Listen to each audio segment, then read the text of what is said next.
Tomorrow night, 48 Hours Live to Tell shares a remarkable tale of survival.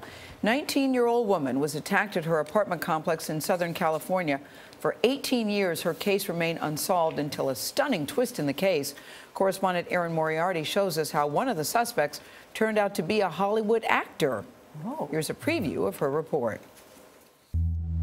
I've been referenced as Jane Doe for many years. I was kidnapped, I was tortured, and I was left for dead.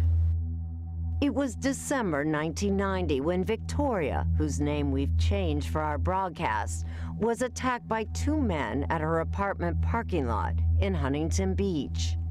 He slammed a gun to my head, and he's just like, in my ear, "I'm gonna kill you so bad, I'm gonna throw you off the cliffs." Victoria was thrown into the backseat of a car and repeatedly sexually assaulted. But she fought back, even lying to her attackers to gain sympathy. I remembered saying that I had a kid, I had a baby. And I just thought, did they buy that? Did they buy that? After what felt like hours, Victoria was finally released. Detective Don Howell was assigned to the case. I set everything else aside to work this one. There was hope. Investigators had DNA evidence that yielded profiles for two men. I knew we'd get these guys. I was in a 90% certain range that we'd get them real quickly. It didn't happen. The case went cold. And then I received a phone call that I waited for 18 years. I said, yeah, we got them. We finally got a DNA hit. The DNA came back to a man named Joseph's son. But then investigators made a surprising discovery. Son was an actor with a role in a Hollywood blockbuster, Austin Powers, International Man of Mystery. I had his movie sitting on my rack. I thought, are you serious? He's in my home? Son was charged with multiple counts of kidnapping and rape. Investigators then arrested a second suspect, Joseph's son's high school friend, Santiago Gaitan. But before trial, Deputy District Attorney Eric Scarborough made a sickening discovery.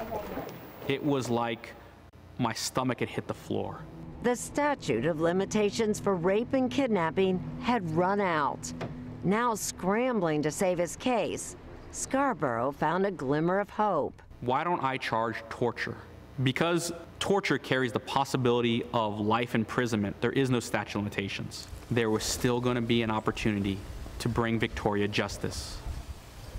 Erin, we all gasped when she had the movie at her house, so she was looking at him. You know what? I just can't get over. Absolutely. So people are going to be so surprised because he played a very distinctive character. If you saw the Austin Power movie, and the idea that he would take a high-profile part knowing what he had done 7 years earlier.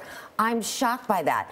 And then the reason why they weren't able to find them, this is 1990, very early on, and with DNA, they had these DNA profiles, but then both kind of went on with their lives, did not commit any serious crimes, would not have been caught if not for Joseph's son getting in a fight with one of his roommates, kicking in a car door, and then putting in DNA as part of his plea deal. Wow. Yes, they would not have been caught. So it seems like he should be behind bars. And he is. Okay. And anyone who wonders about this will know he's committed crimes since then. All right, Erin, thank you very much. Can't wait for Saturday. I know. We'll be all snowed in and watching. You can watch Erin's wait a minute. full I report. hope. Sorry, it's my birthday. I'll have to DVR it. Sorry. It's called Live to Tell. My name is Victoria, Saturday night. That's the second part of a 48 Hours double feature beginning at 9, 8 Central, right here on CBS.